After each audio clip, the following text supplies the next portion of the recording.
hundreds of civilians were killed and maybe thousands of people were injured by an earthquake hit northwest Syria a few hours ago.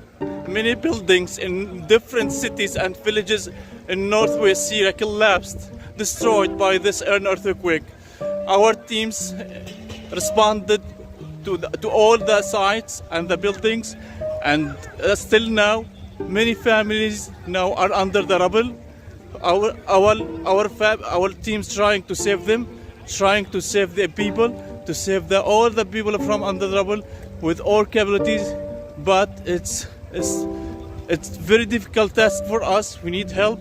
We need the international community to do something to help us, to support us. Northwest Syria now it's a disaster area. We need help from everyone to save our people,